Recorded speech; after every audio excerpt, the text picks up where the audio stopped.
നൽകണമേ, വേഗം വരണമേ, സ്നേഹം പകരണമേ, ആത്മാവിലൊന്നു തൊടണമേ. ആരാധനയെ യേശുവേ, ഹല്ലേലൂയ മറനാഥാ, ഹല്ലേലൂയ മറനാഥാ. Come, Lord Jesus. ഹല്ലേലൂയ, ഹല്ലേലൂയ. യേശുവേ ആരാധന, യേശുവേ ആരാധന. പ്രിയപ്പെട്ട സഹോദരങ്ങളെ, കഴിഞ്ഞ നാളുകളിൽ ദൈവത്തെ ആരാധിക്കുകയും ദൈവവചനം കേൾക്കുകയും ചെയ്തപ്പോൾ എങ്ങനെയാണ് ദൈവമക്കൾ യേശുവിൻ്റെ നാമത്തിൽ അനുഗ്രഹവും വിടുതലും പ്രാപിച്ചത്? ഈ ഒരു സഹോദരൻ്റെ അനുഭവം ഒന്ന് ശ്രദ്ധിക്കുക. ദൈവത്തിന് സ്തുതി. എൻ്റെ പേര് ബിജു, പയ്യാവൂരടുത്തുള്ള വെമ്പ് ഇടവയിൽ നിന്നാണ് വരുന്നത്. ഞാൻ ഇവിടെ നിൽക്കുന്നത് എൻ്റെ മകൾക്ക് വേണ്ടി സാക്ഷ്യം പറയാനാണ്. കഴിഞ്ഞ ഒരു 3 വർഷക്കാലമായിട്ട് അതികഠിനമായ ആസ്മ, ശ്വാസം മുട്ടൽ, പലപ്പോഴും രാത്രികളിൽ എടുത്ത് ആശുപത്രിയിലേക്ക് കൊണ്ടുപോകേണ്ട അവസ്ഥ ഉണ്ടായിട്ടുണ്ട്. പല രാത്രികളിലും പിന്നെ ശ്വാസം മുട്ടൽ കൂടിയിട്ട് രാത്രിക്ക് വാരി എടുത്ത് ഹോസ്പിറ്റലിൽ കൊണ്ടുപോയി ട്രീറ്റ്മെന്റ്, ആ ചികിത്സ എടുത്തിട്ടാണ് പിന്നെ ആശ്വാസം. അതേമാതിരി കുടുംബം ക്ലേശിച്ചിട്ടുണ്ട്. പലപ്പോഴും ഇവർക്ക് സ്കൂളിൽ പോകാൻ സാധിച്ചിട്ടില്ല ഈ പ്രയാസം മൂലം. 6-7 ഡോക്ടർമാരെ കണ്ടിരുന്നു. അതിൽ ഒരു ഡോക്ടർ ഓപ്പറേഷൻ വരെ വേണമെന്ന് പറഞ്ഞിരുന്നു. ഒരു 7-8 മാസക്കാലമായിട്ട് ഇവർക്ക് യാതൊരു പ്രയാസവുമില്ല. അതിന് കാരണം അതിന് തൊട്ട് മുമ്പുള്ള മാസങ്ങളിൽ ഞങ്ങൾ കുടുംബം ഒന്നിച്ചിരുന്ന് ഞായറാഴ്ച 8:30 നടക്കുന്ന അഭിഷേക പ്രാർത്ഥനയിൽ ഞാൻ എൻ്റെ കുടുംബം കൊണ്ട് ഇവിടെ തലയിൽ കൈവച്ച് നിയമം വെച്ച് പ്രാർത്ഥിച്ചിരുന്നു. ജീവിത പങ്കാളി ഇവിടെ വന്നിട്ടുണ്ട്. അവർ രണ്ടുപേരും കൂടെ ഏക മനസ്സോടെ വീട്ടിലിരുന്ന് ആ വചനം കേട്ട് ആ കുട്ടിയുടെ മേൽ കൈകൾ വെച്ച് വിശ്വാസത്തോടെ പ്രാർത്ഥിച്ചിട്ടാണ്. അതിനുശേഷം ഇവർക്ക് യാതൊരു പ്രയാസവും ഉണ്ടായിട്ടില്ല. ഇവർക്ക് എല്ലാ ദിവസവും സ്കൂളിൽ പോകാൻ സാധിക്കുന്നുണ്ട്. 8:30 ആകുമ്പോൾ ഇവിടെ തന്നെ അഭിഷേകത്തിൽ പ്രോഗ്രാം വയ്ക്കാൻ വേണ്ടി ഇവിടെ ചാടി മുന്നിൽ കയറി വന്നിരുന്ന് ഞങ്ങളെക്കാളും കൂടുതൽ സ്തുതിക്കുവാനൊക്കെ തയ്യാറായി. കുട്ടികളാണ് നമ്മുടെ സൈന്യം. ദൈവത്തിന് നന്ദി, യേശുവേ സ്തുതി. ഹല്ലേലൂയ. 2 കരങ്ങൾ ഉയർത്തി വലിയ ആഹ്ലാദത്തോടെ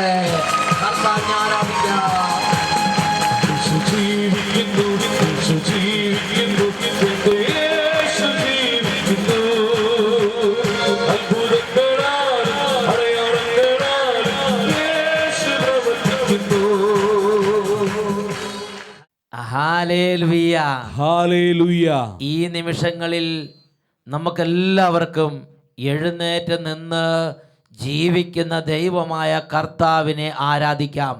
എല്ലാവരും ഇങ്ങനെ പ്രാർത്ഥിക്കുക. രക്ഷിതാവായ യേശുവേ, രക്ഷിതാവായ യേശുവേ, ഞങ്ങൾ അങ്ങേ ആരാധിക്കുന്നു, ഞങ്ങൾ അങ്ങേ ആരാധിക്കുന്നു. രാജാതി രാജാവായ യേശുവേ, രാജാതി രാജാവായ യേശുവേ, ഞങ്ങൾ അങ്ങയെ സ്തുതിക്കുന്നു, ഞങ്ങൾ അങ്ങേ സ്തുതിക്കുന്നു. അങ്ങയെ ആരാധിക്കുന്ന ഈ സമയത്ത് ആരാധിക്കുന്ന ഈ സമൂഹത്തിൽ നിന്ന് അന്ധകാര കോട്ടകൾ തകരട്ടെ, പൈശാചിക പീഡകൾ വിട്ടുപോകട്ടെ, ക്ഷീണങ്ങൾ മാറിപ്പോകട്ടെ, ബന്ധനങ്ങൾ തകരട്ടെ, പരിശുദ്ധാത്മ അഭിഷേകം നിറയട്ടെ. ആരാധന, കരങ്ങൾ ഉയർത്തി സ്തുതിക്കുന്നു. ആരാധന ആരാധന ആരാധന ആരാധന. യേശുവേ യേശുവേ യേശുവേ. Glory glory glory glory glory. ആരാധിക്കാം, നമുക്ക് ആരാധിക്കാം രക്ഷകനേശുവേ, ആരാധിക്കാം, ആരാധിക്കാം, നമുക്ക് ആരാധിക്കാം ബുദ്ധിതനായോനെ, ആരാധിക്കാം, ആരാധിക്കാം, നമുക്ക് ആരാധിക്കാം രക്ഷകനേശുവേ, ആരാധിക്കാം, ആരാധിക്കാം, നമുക്ക് ആരാധിക്കാം ബുദ്ധിതനായോനെ, ആരാധിക്കാം. ജീവന്റെ നാഥനെ, രാജാതിരാജനെ, ആത്മാവിൻ നിറവോടെ ആരാധിക്കാം. ജീവന്റെ നാഥനെ, രാജാതിരാജനെ, ആത്മാവിൻ നിറവോടെ ആരാധിക്കാം, ആരാധിക്കാം, നമുക്ക് ആരാധിക്കാം രക്ഷകനേശുവേ, ആരാധിക്കാം, ആരാധിക്കാം, നമുക്ക് ആരാധിക്കാം ബുദ്ധിതനായോനെ, ആരാധിക്കാം. ഉന്നതമായ അഭിഷേകം ഇപ്പോൾ ഈ കുടുംബങ്ങളിലേക്ക് വ്യാപരിക്കട്ടെ. രോഗികൾ കർത്താവായ യേശുവിന്റെ നാമത്തിൽ ഇപ്പോൾ സൗഖ്യങ്ങൾ പ്രാപിക്കട്ടെ. വിദ്യാർത്ഥിനികളുടെ മേൽ വലിയ ഉണർവിന്റെ അഭിഷേകം വ്യാപരിക്കട്ടെ. മന്ദത വിട്ടുപോകട്ടെ, അന്ധകാര കോട്ടകൾ തകരട്ടെ, എല്ലാ തിന്മയുടെ ആധിപത്യങ്ങളും അന്ധകാര ചങ്ങലകളും യേശുനാമത്തിൽ ചിന്ന ഭിന്നമാകട്ടെ. പെരുവെള്ളത്തിൽ ഇരച്ചിൽ പോലെ ദൈവത്തെ ആരാധിക്കാം. കൈയടിച്ച് ഇടിമിന്നലിൻ മുഴക്കത്തോടെ ദൈവത്തെ ആരാധിക്കാം. പെരുവെള്ളത്തിൻ ഇരച്ചിൽ പോലെ ദൈവത്തെ ആരാധിക്കാം. ഇടിമിന്നലിൻ മുഴക്കത്തോടെ ദൈവത്തെ ആരാധിക്കാം. ആരാധത്തിനതല്ലി ആത്മാവിൻ നിറവോടെ ദൈവത്തെ ആരാധിക്കാം.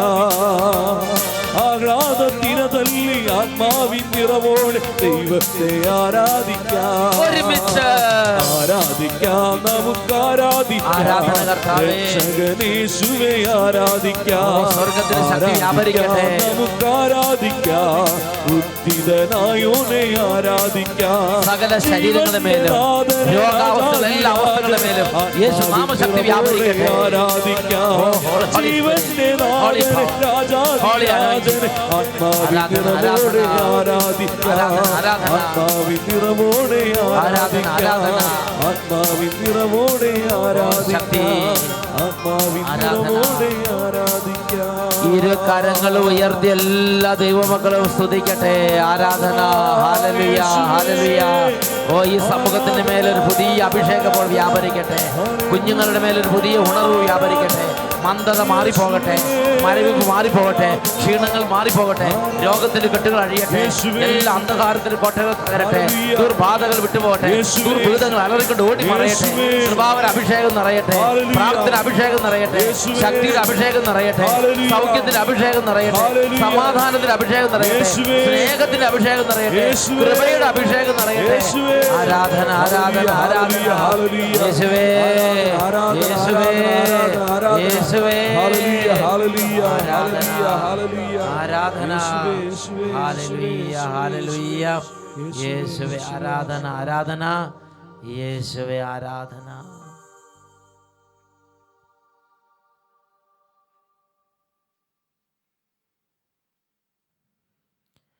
ഹല്ലേലൂയ, ഹല്ലേലൂയ. യേശുവേ ആരാധന, യേശുവേ ആരാധന, യേശുവേ ആരാധന, യേശുവേ ആരാധന. പ്രിയപ്പെട്ട സഹോദരങ്ങളെ, ഈ നിമിഷങ്ങളിൽ നാം ചിന്തിക്കുന്നത് തിന്മയുടെ നാളുകൾ, ദുഷ്ടരുടെ നാളുകൾ എന്നതിനെ കുറിച്ചാണ്. എല്ലാ ദൈവമക്കളുടെയും ജീവിതത്തിൽ തിന്മയുടെ നാളുകളെ കർത്താവ് അനുവദിക്കാം.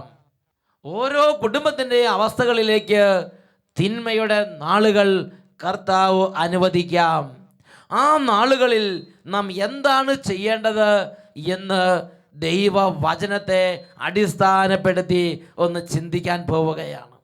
ആദ്യം തന്നെ പ്രഭാഷകന്റെ പുസ്തകത്തിൽ 49 അധ്യായത്തിൽ 1 മുതൽ 3 വരെയുള്ള തിരുലിഖിതങ്ങളിലേക്ക് ഞാൻ നിങ്ങളുടെ ശ്രദ്ധയെ ക്ഷണിക്കുകയാണ്. വിദഗ്ധമായി ചേർത്തൊരുക്കിയ സുഗന്ധ കൂട്ടുപോലെ പരിമളപൂരിതമാണ് ജോസിയായുടെ സ്മരണ. ഉത്തമ മാർഗത്തിൽ അവൻ ചരിച്ചു. അവൻ ജനത്തെ മാനസാന്തരപ്പെടുത്തി. അവൻ ഹൃദയം കർത്താവിൽ ഉറപ്പിച്ചു. ഹല്ലേലൂയ, ഹല്ലേലൂയ. ദൈവജനത്തിൻ്റെ വളരെ അനുഗ്രഹീതനായ ഒരു രാജാവിനെ കുറിച്ചാണ് പ്രഭാഷകന്റെ പുസ്തകം 49 അധ്യായത്തിൽ നമ്മൾ വായിക്കുന്നത്. ജോസിയ രാജാവ്. എന്താണ് ഈ രാജാവിൻ്റെ പ്രത്യേകത? ദൈവത്തിൻ്റെ വചനം പഠിപ്പിക്കുകയാണ്. പ്രഭാഷകന്റെ പുസ്തകം 49 അധ്യായം 3 വാക്യം. അവൻ ഹൃദയം കർത്താവിൽ ഉറപ്പിച്ചു. ദുഷ്ടരുടെ നാളുകളിൽ അവൻ ദൈവഭക്തി ബലപ്പെടുത്തി. രാജ്യത്ത് ദുഷ്ടരുടെ നാളുകൾ അരങ്ങേറിയപ്പോൾ അവൻ ദൈവഭക്തി ബലപ്പെടുത്തി. ഒരു കുടുംബത്തിൽ തിന്മ അരങ്ങേറുമ്പോൾ, ഒരു വ്യക്തിയുടെ ജീവിതത്തിലേക്ക് അന്ധകാരങ്ങളും തിന്മകളെല്ലാം അഴിഞ്ഞാട്ടം നടത്തുമ്പോൾ, ആ ദൈവ പൈതൽ തൻ്റെ ജീവിതത്തിൽ ദൈവഭക്തിയെ ബലപ്പെടുത്തണമെന്ന് നമ്മുടെ ദൈവമായ കർത്താവ് ആഗ്രഹിക്കുന്നുണ്ട്. Hallelujah, hallelujah. ആത്മീയ മണ്ഡലത്തിൽ നമ്മൾ മനസ്സിലാക്കേണ്ട ഒരു യാഥാർത്ഥ്യമാണ്, ജീവിതത്തിലെ എല്ലാ ദിവസങ്ങളും ഒരുപോലെ ആയിരിക്കുകയില്ല. ശാന്തമായി ഒഴുകുന്നൊരു പുഴ പോലെ ജീവിതത്തിൻ്റെ തുടക്കം മുതൽ അവസാനം വരെ അങ്ങനെ ഒരേപോലെ ഒഴുകിപ്പോകും എന്ന് നാം പ്രതീക്ഷിക്കരുത്. ജീവിതത്തിൻ്റെ ചില നിശ്ചിത ഘട്ടങ്ങളിൽ, ചില സാഹചര്യങ്ങളിൽ അന്ധകാരത്തിൻ്റെ ആധിപത്യമുള്ള സമയങ്ങൾ വരും. ചില നാളുകളിൽ ദുഷ്ടതയുടെ വലിയ കടന്നാക്രമണങ്ങൾ ഉണ്ടാകും, അന്ധകാര പീഡകളുടെ കടന്നാക്രമണങ്ങൾ ഉണ്ടാകും എന്ന് തന്നെ വിശുദ്ധ ലിഖിത പ്രകാരം നമ്മൾ മനസ്സിലാക്കണം. ഇതിനെക്കുറിച്ച് കൂടുതൽ മനസ്സിലാക്കാൻ പുതിയ നിയമത്തിൽ ചില വെളിപാടുകൾ നമുക്ക് ലഭിക്കുന്നുണ്ട്. നമ്മുടെ കർത്താവായ യേശു ക്രിസ്തുവിൻ്റെ ജീവിതത്തിലെ ചില സംഭവങ്ങളാണ് ഇത് നമ്മളെ സഹായിക്കുന്നത്. നമുക്ക് വിശുദ്ധ യോഹന്നാൻ്റെ സുവിശേഷത്തിലേക്ക് പോകാം. വിശുദ്ധ യോഹന്നാൻ്റെ സുവിശേഷത്തിൽ 8-ാം അധ്യായത്തിൽ 20-ാമത്തെ തിരുലിഖിതം. ദേവാലയത്തിൽ ഭണ്ഡാരത്തിനരികെ പഠിപ്പിച്ചു കൊണ്ടിരുന്നപ്പോഴാണ് അവൻ ഇതെല്ലാം പറഞ്ഞത്. എന്നാൽ ആരും അവനെ പിടിച്ചില്ല, കാരണം അവൻ്റെ സമയം ഇനിയും വന്നു ചേർന്നിട്ടില്ലായിരുന്നു. എന്താണ് ഇവിടെ സമയമെന്ന് പറയുമ്പോൾ? യേശുവിൻ്റെ മേൽ തിന്മകളും അല്ലെങ്കിൽ പീഡനങ്ങളും ആക്രമണങ്ങളും വേദനകളും അഴിച്ചുവിടാനുള്ള സമയം എത്തിച്ചേർന്നിട്ടില്ലായിരുന്നു എന്ന് തിരുലിഖിതത്തിൽ പഠിപ്പിക്കുകയാണ്. ഒരു സമയം വരാനുണ്ടായിരുന്നു. അതുകൊണ്ട് വളരെ കോപവും ക്രോധവും ജനത്തിന് അവൻ്റെ മേൽ ഉണ്ടായിരുന്നെങ്കിലും അവനെ പിടികൂടാൻ അവർക്ക് സാധിച്ചില്ല. യോഹന്നാന്റെ സുവിശേഷത്തിൽ 7-ാമത്തെ അധ്യായം 43-ഉം 44-ഉം തിരുലിഖിതങ്ങൾ. അങ്ങനെ അവനെക്കുറിച്ച് ജനങ്ങൾക്കിടയിൽ വലിയ ഭിന്നതയുണ്ടായി. ചിലർ അവനെ ബന്ധിക്കാൻ ആഗ്രഹിച്ചു, എന്നാൽ ആരും അവനെ കൈവച്ചില്ല, കാരണം അവൻ്റെ സമയം ആയിട്ടില്ലായിരുന്നു. ആ തിന്മയുടെ സമയം, കർത്താവിൻ്റെ പരിപാലനയിൽ കർത്താവ് അനുവദിച്ചിട്ടുള്ള ആ തിന്മയുടെ സമയം എത്തിയിട്ടില്ലായിരുന്നു. ഇതിനെക്കുറിച്ച് കൂടുതൽ മനസ്സിലാക്കാൻ വിശുദ്ധ ലൂക്കായുടെ സുവിശേഷം 22-ാം അധ്യായം 52-ഉം 53-ഉം തിരുലിഖിതങ്ങൾ. അപ്പോൾ യേശു തനിക്കെതിരായി വന്ന പുരോഹിത പ്രമുഖന്മാരോടും ദേവാലയ സേനാധിപന്മാരോടും ജനപ്രമാണികളോടും പറഞ്ഞു, കവർച്ചക്കാരനെതിരെ എന്ന പോലെ വാളും വടിയുമായി നിങ്ങൾ വന്നിരിക്കുന്നുവോ? ഞാൻ നിങ്ങളോട് കൂടെ എല്ലാ ദിവസവും ദേവാലയത്തിലായിരുന്നപ്പോൾ നിങ്ങൾ എന്നെ പിടിച്ചില്ലല്ലോ. എന്നാൽ ഇത് നിങ്ങളുടെ സമയമാണ്. ഇത് അന്ധകാരത്തിൻ്റെ ആധിപത്യവും, അന്ധകാരത്തിൻ്റെ ആധിപത്യമുള്ള മണിക്കൂർ, അന്ധകാരത്തിന് ആധിപത്യമുള്ള ദിവസങ്ങൾ ഇതാ യേശുവിൻ്റെ ജീവിതത്തിലേക്ക് പിതാവായ ദൈവം അനുവദിക്കുകയാണ്. ഈ ദിവസങ്ങളെക്കുറിച്ച് തിരിച്ചറിവ് പ്രാപിച്ച യേശു പറയുകയാണ്, ഇപ്പോൾ നിങ്ങളുടെ സമയമായി. ഇപ്പോൾ അന്ധകാരത്തിൻ്റെ ആധിപത്യങ്ങളുടെ ആ ഒരു പിതാവ് കൽപ്പിച്ചനുവദിച്ച മണിക്കൂറുകൾ എത്തിച്ചേർന്ന് കഴിഞ്ഞിരിക്കുന്നു. ഇതിനെക്കുറിച്ച് യോഹന്നാന്റെ സുവിശേഷത്തിൽ 19-ാം അധ്യായത്തിൽ ഈശോ പീലാത്തോസിനോട് സംസാരിക്കുന്നൊരു ഭാഗം നമുക്ക് കാണാൻ സാധിക്കും. യോഹന്നാന്റെ സുവിശേഷം 19-ാം അധ്യായം 10 മുതലുള്ള തിരുലിഖിതങ്ങൾ. പീലാത്തോസ് ചോദിച്ചു, നീ എന്നോട് സംസാരിക്കുകയില്ലേ? നിന്നെ സ്വതന്ത്രനാക്കാനും ക്രൂശിക്കാനും എനിക്ക് അധികാരമുണ്ട്, അറിഞ്ഞുകൂടെ? യേശു പ്രതിവചിച്ചു, ഉന്നതത്തിൽ നിന്ന് നൽകപ്പെട്ടിരുന്നില്ലെങ്കിൽ എൻ്റെ മേൽ ഒരധികാരവും ഉണ്ടാകുമായിരുന്നില്ല. പ്രിയപ്പെട്ട സഹോദരങ്ങളെ, ഇങ്ങനെയുള്ള അന്ധകാരത്തിൻ്റെ ആധിപത്യത്തിൻ്റെ മണിക്കൂറുകൾ പിതാവായ ദൈവത്തിൻ്റെ പരിപാലനയിൽപ്പെട്ട മണിക്കൂറുകൾ തന്നെയാണ്. പിതാവ് അധികാരം അനുവദിക്കുന്നില്ലെങ്കിൽ ഒരുവനും ഒരു ദൈവ പൈതലിൻ്റെ മേൽ അധികാരം ഉണ്ടായിരിക്കുകയില്ല.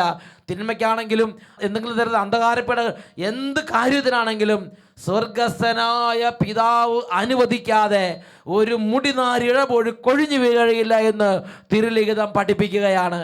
ഹല്ലേലൂയ, ഹല്ലേലൂയ, ഹല്ലേലൂയ, ഹല്ലേലൂയ. പിതാവായ ദൈവം ന്യായമായി സ്നേഹിച്ച് നടത്തുന്ന ഒരു പ്രിയപ്പെട്ട ദൈവ പൈതലാണെങ്കിൽ പോലും ആ ദൈവ പൈതലിന്റെ ജീവിതത്തിന് അന്ധകാരത്തിൻ്റെ മണിക്കൂറുകൾ, അന്ധകാരത്തിൻ്റെ ആധിപത്യങ്ങൾ, പീഡനത്തിൻ്റെ തകർച്ചയുടെ മണിക്കൂറുകൾ പിതാവായ ദൈവത്തിൻ്റെ അനന്ത ജ്ഞാനത്തിൽ അവിടുന്ന് ക്രമീകരിച്ചിട്ടുണ്ട്. Praise the lord. Praise the lord. ഞാൻ നിങ്ങൾ അപ്സെറ്റ് ആകരുത്. നമ്മൾ പ്രാർത്ഥിച്ചിട്ടും പ്രാർത്ഥനയ്ക്ക് ഉത്തരം കിട്ടുന്നില്ലല്ലോ, ദൈവമേ സഹിച്ചു മടുത്തു, ഇങ്ങനെ ജീവിതത്തിൽ നമ്മൾ മനസ്സ് തകർന്നിരിക്കരുത്. ഹല്ലേലൂയ, ഹല്ലേലൂയ. പ്രിയപ്പെട്ട സഹോദരങ്ങളെ, നാം അന്ന് ആ ദിവസങ്ങളിൽ ആ മണിക്കൂറുകൾ എന്തു ചെയ്യണമെന്ന് വിശുദ്ധ പത്രോസ് ശ്ലീഹായിലൂടെ പരിശുദ്ധാത്മാവ് സംസാരിക്കുന്നുണ്ട്. വിശുദ്ധ പത്രോസ് ശ്ലീഹ എഴുതിയ 1-ാം ലേഖനത്തിൽ 2-ാം അധ്യായത്തിൽ 19-ാം തിരുലിഖിതം, അന്യായമായി പീഡിപ്പിക്കപ്പെടുമ്പോൾ ദൈവചിന്തയോടെ വേദനകൾ ക്ഷമാപൂർവം സഹിച്ചാൽ അത് അനുഗ്രഹ കാരണമാകും. നമ്മൾ ഒരു കുറ്റം ചെയ്തില്ലെങ്കിലും, നമ്മൾ മനസ്സാ വാച ഒന്നും നമ്മൾ അതിന് പങ്കാളിയല്ലെങ്കിലും ചിലപ്പോൾ ഒരുപാട് കുറ്റങ്ങൾ നമ്മുടെ മേൽ ആരോപിക്കപ്പെടും. ചിലപ്പോൾ അന്യായമായി പീഡിപ്പിക്കപ്പെടും, ചിലപ്പോൾ അന്യായമായി പരിഹസിക്കപ്പെടും, അന്യായമായി അപമാനിക്കപ്പെടും, അന്യായമായി തിരസ്കരിക്കപ്പെടും. ന്യായമായ ഒരുപാട് മേഖലകളിൽ നാം കണ്ണുനീര് കുടിക്കേണ്ടി വരും. അങ്ങനെ ഇരിക്കുന്ന സമയത്ത് പരിശുദ്ധാത്മാവ് നമുക്ക് നൽകുന്ന നിർദ്ദേശം, ദൈവചിന്തയോടെ ആ പീഡനങ്ങളെ നാം സ്വീകരിച്ചാൽ അത് അനുഗ്രഹത്തിന് കാരണമാകും. Hallelujah, hallelujah. എനിക്കും നിങ്ങൾക്കും നമുക്കും മറ്റുള്ളവർക്കും അനുഗ്രഹം ഉണ്ടാകാൻ വേണ്ടി പിതാവായ ദൈവം തൻ്റെ പരിപാലനയിൽ കൽപ്പിച്ചനുവദിച്ചിട്ടുള്ള മണിക്കൂറാണത്. ദൈവചിന്തയോടെ ആ മണിക്കൂറുകളിലൂടെ ക്ഷമാപൂർവം കടന്നു പോകണം. ഇതിനെക്കുറിച്ച് വിലാപത്തിൻ്റെ പുസ്തകം 3-ാം അധ്യായം 16 മുതൽ 18 വരെ തിരുലിഖിതങ്ങൾ. കല്ല് ചവച്ച് പല്ല് പൊടിയാനും ചാരം തിന്നാനും എനിക്കിട വരുത്തി. എൻ്റെ ആത്മാവിന് സ്വസ്ഥതയില്ല. സന്തോഷമെന്തെന്ന് ഞാൻ മറന്നു. അതുകൊണ്ട് എൻ്റെ ശക്തിയും കർത്താവിലുള്ള എൻ്റെ പ്രത്യാശയും പോയി എന്ന് ഞാൻ വിലപിക്കുന്നു. ഒരു ദൈവ പൈതൽ ജീവിതത്തിൽ പ്രതീക്ഷിക്കാത്ത വേദനകൾ, അപ്രതീക്ഷിതമായ തകർച്ചകൾ, ഒരുപാട് കണ്ണുനീര്, അതിൻ്റെ നടുവിൽ ആ ദൈവ പൈതൽ പറയുകയാണ്, ഇതാ കല്ല് ചവയ്ക്കാനും ചാരം തിന്നാനും പല്ല് പൊടിയാനും എനിക്ക് ഇട വന്നിരിക്കുന്നു. ദൈവത്തിലുള്ള എൻ്റെ വിശ്വാസം പോലും പോവുകയാണ്. ദാനിയേൽ പ്രവചനത്തിൽ അതിനെക്കുറിച്ച് പഠിപ്പിക്കുന്നത് എങ്ങനെയാണ്? അധർമ്മം പെരുകുന്നതിനാൽ അനേകരുടെ സ്നേഹം തണുത്തുറഞ്ഞു പോയി. ചുറ്റും അധർമ്മം, എങ്ങും ദുഷ്ടന്മാരുടെ നാളുകൾ, ദുഷ്ടത കൊടികുത്തി വാഴുന്നു. എങ്ങും അനീതി, എങ്ങും അക്രമം, എവിടെയും ഓരോരുത്തരുടെ സ്വാർത്ഥത, അഹങ്കാരം, തന്നിഷ്ടം. ഇതിൻ്റെ എല്ലാം നടുവിൽ ദൈവ പൈതൽ ആ വേദനയിലൂടെ കടന്നു പോകുമ്പോൾ ദൈവം വിശുദ്ധ ലിഖിതങ്ങളുടെ ദൈവ പൈതലിനോട് ആവശ്യപ്പെടുന്ന കാര്യം ജോസിയ രാജാവ് ചെയ്ത കാര്യമാണ്. അതാണ് പ്രഭാഷണൻ്റെ പുസ്തകം 49-ാം അധ്യായം 1 തൊട്ട് 3 വരെ. അതിൽ 3-ാമത്തെ കാര്യം, ദുഷ്ടരുടെ നാളുകളിൽ അവൻ ദൈവഭക്തി ബലപ്പെടുത്തി. പത്രോസ് ശ്ലീഹ അതിനെക്കുറിച്ച് പറഞ്ഞതാണ്, ദൈവചിന്തയോടെ ദൈവഭക്തിയോടെ ആ പീഡനങ്ങളെല്ലാം ക്ഷമാപൂർവ്വം സ്വീകരിച്ച് അതിലൂടെ കടന്നു പോവുക. പ്രിയ ദൈവ പൈതലേ, വിലാപത്തിൻ്റെ പുസ്തകം 3-ാം അധ്യായം അതിൽ 25-ഉം 26-ഉം തിരുലിഖിതങ്ങൾ, തന്നെ കാത്തിരിക്കുന്നവർക്കും തന്നെ തേടുന്നവർക്കും കർത്താവ് നല്ലവനാണ്. കർത്താവിൻ്റെ രക്ഷയെ ശാന്തമായി കാത്തിരിക്കുന്നത് ഉത്തമം. ദുഷ്ടരുടെ നാളുകളിൽ പരിഭ്രമിക്കരുത്. നമുക്ക് എഴുന്നേറ്റ് നിൽക്കാം. ഒരുപക്ഷെ ഇന്ന് അന്യായമായി പീഡിപ്പിക്കപ്പെടുന്ന അവസ്ഥയിലൂടെ കടന്നു പോവുകയാകാം. ഒരുപക്ഷെ ഒരുപാട് കാലങ്ങൾ പ്രാർത്ഥിച്ചിട്ടും ചില വിഷയങ്ങളിൽ ഒരു മാറ്റവുമില്ലാതെ തകർച്ചയിലൂടെ തന്നെ കടന്നു പോവുകയാകാം. കടബാധ്യതയും കുടുംബ ഞെരുക്കവും കുടുംബത്തിലെ ബന്ധങ്ങൾ തകർന്നുകൊണ്ടിരുന്ന അവസ്ഥയും എങ്ങും അഹങ്കാരവും ദുഷ്ടതയും കട്ടുപിടിക്കുന്ന ഒരു സാഹചര്യം. മനസ്സ് മടുക്കുന്നു, അധർമ്മം പെരുകുന്നതിനാൽ സ്നേഹം തണുത്തുറഞ്ഞു പോകുന്നു. ഒരു അന്തരീക്ഷത്തിലൂടെ ആയിരിക്കാം ഒരുപക്ഷെ ജീവിതം കടന്നു പോകുന്നത്. ഇന്ന് കർത്താവിന് മുമ്പിൽ ഹൃദയം തുറക്കുക. ദൈവ പൈതലേ, ഇന്ന് നിന്നെ ആത്മാവ് സ്പർശിക്കുകയാണ്. എൻ്റെ ദൈവമേ, ഇതാ എൻ്റെ ഹൃദയം, ഇതാ എൻ്റെ ജീവിതം. എൻ്റെ ജീവിതം അങ്ങയെ സ്നേഹിച്ച് തീർക്കാൻ എന്നെ അനുഗ്രഹിക്കണമേ. എൻ്റെ ആയുസ്സിൻ ദിനമാകയും തൻ്റെ നാമമഹത്വത്തിനാ കർത്താവേ, എൻ്റെ ആയുസ്സിൻ ദിനമാകയും തൻ്റെ നാമമഹത്വത്തിനാ ഒരു കൈത്തിരി പോരിഞ്ഞൊടുവിൽ തിരുമാറി മറഞ്ഞിടും ഞാൻ. ഒരു കൈത്തിരി പോ കത്തിയെരിഞ്ഞൊടുവിൽ തിരുമാറി മറഞ്ഞിടും ഞാൻ. ആശ്രയിച്ച് പ്രാർത്ഥിക്കുന്നു. അവൻ വഴികളെ ഞാൻ അറിഞ്ഞ് കർത്താവേ അനുഗമിച്ചിടും അവനുടെ ചുവടുകൾ. ശക്തിപ്പെടുത്തണമേ കർത്താവേ. അനുഗമിച്ചിടും അവനുടെ ചുവടുകൾ. ദുഷ്ടതയുടെ നാളുകളിൽ തളരാതിരിക്കാൻ ബലപ്പെടുത്തണമേ കർത്താവേ. ചുവടുകളെ ഇരു കരങ്ങൾ ഉയർത്തി ഒരിക്കൽ കൂടെ സ്തുതിക്കുന്നു. ഹല്ലേലൂയ, ഹല്ലേലൂയ, ഹല്ലേലൂയ. ദൈവമേ, അഭിഷേകം ചെയ്യണമേ. ഇന്ന് ഈ കുടുംബങ്ങളെ അനുഗ്രഹിക്കണമേ കർത്താവേ. പിന്മാറ്റത്തിലേക്ക് പോകുന്നവരെ സ്പർശിക്കണമേ കർത്താവേ. ദൈവഭക്തി ഉപേക്ഷിക്കുന്നവരെ സ്പർശിക്കണമേ കർത്താവേ. മനസ്സ് മടുത്തിരിക്കുന്നവരെ സ്പർശിക്കണമേ കർത്താവേ. മനസ്സിൽ വേദനയോടെ ഇരിക്കുന്നവരെ സ്പർശിക്കണമേ കർത്താവേ. ഹൃദയത്തിൽ കയ്പ് നിറഞ്ഞിരിക്കുന്നവരെ തൊടണമേ കർത്താവേ. പ്രാർത്ഥനയിൽ മരവിച്ചവരെ അനുഗ്രഹിക്കണമേ കർത്താവേ. ഒരു പുതിയ ഉണർവ് നൽകണമേ കർത്താവേ. കുടുംബങ്ങളെ ഉണർത്തണമേ കർത്താവേ. ആത്മീയതയിലിരിക്കുന്നവരെ വീട് ശക്തിപ്പെടുത്തണമേ കർത്താവേ. ആരാധന, ആരാധന, ആരാധന, ആരാധന. യേശുവേ, ആരാധന, ആരാധന. ഹല്ലേലൂയ, ഹല്ലേലൂയ. യേശുവേ, ആരാധന, ആരാധന. വിലാപത്തിന്റെ പുസ്തകം 3-ാം അധ്യായം 26-ാം തിരുലിഖിതം. കർത്താവിൻ്റെ രക്ഷയെ ക്ഷമാപൂർവം കാത്തിരിക്കുന്നത് ഉത്തമം. Praise the lord. Praise the lord. ഹല്ലേലൂയ മാറാനാഥാ. Come, Lord Jesus.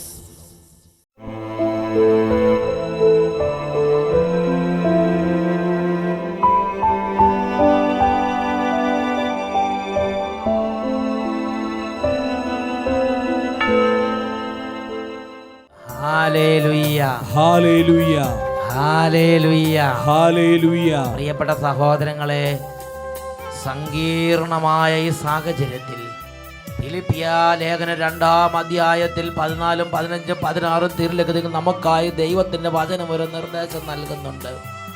വഴി പിഴച്ചതും വക്രതയുള്ളതുമായ ഈ തലമുറയുടെ ഇടയിൽ കുറ്റമറ്റ ദൈവ മക്കളായി പ്രകാശിക്കുവിൻ. ഇരു കരങ്ങളും ദൈവസന്നിധിയിലേക്ക് ഉയർത്താം. ഓ ദൈവമേ, പരിശുദ്ധാത്മാവിനെ അയക്കണമേ. ഞങ്ങൾക്ക് സങ്കീർണ സാഹചര്യങ്ങളിൽ അങ്ങയുടെ അഗ്നി നക്ഷത്രമായി കത്തിത്തിളങ്ങാനുള്ള അഭിഷേകം പരിശുദ്ധാത്മാവിനെ അയച്ച് ഞങ്ങൾക്ക് നൽകണമേ. ഇരു കരങ്ങൾ ഉയർത്തി ഉറക്കെ പ്രാർത്ഥിക്കുന്നു. ആത്മാവിനെ അയക്കണമേ, എന്നകദാരിത ഒരുങ്ങി.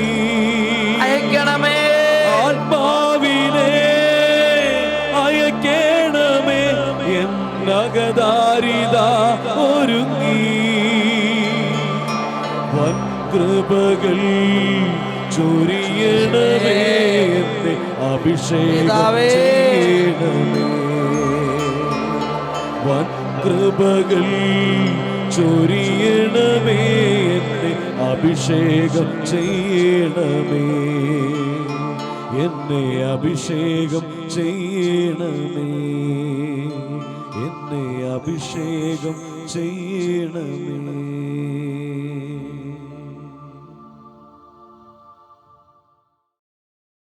ഹല്ലേലൂയ മാറാനാഥാ. Come, Lord Jesus.